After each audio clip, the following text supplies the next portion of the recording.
Hello everybody, we are back to week 2.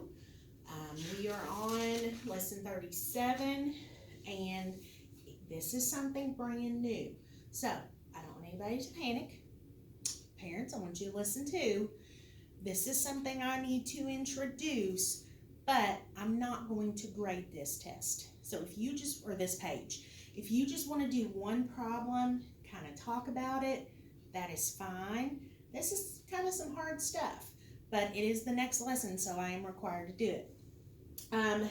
Kids, we have talked about the distributive property, and we know the distributive property has 2 sets of parentheses, and I want you to tell your parents, parentheses means do this first. We know we add the 2 parentheses together. Do this first, get an answer. Do this first, get an answer. Then add them together. We know inside of the parentheses is a multiplication problem. Okay? We've talked about that. So, number 2, I did mark out the first parts. Number 2, they did A for you. That's also a guide. So I'm going to do B.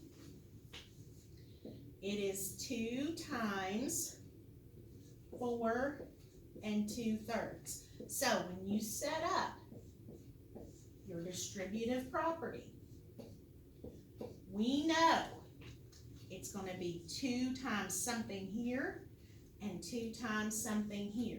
Then we break apart the 4 2/3. 2 times 4, 2 times 2/3. Okay?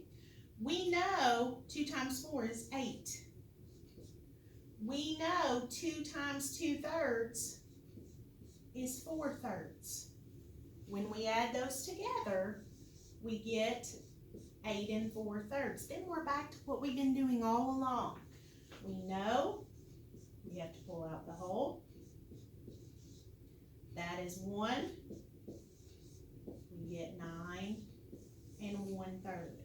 If you just want to do C and D, just to get an idea about it, maybe try the back just to see how you're doing.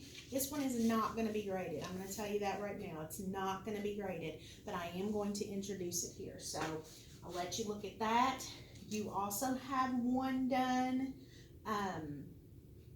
on the page. So that's 2 examples for you. I'll move out of the way. You can pause it. You can take a screenshot.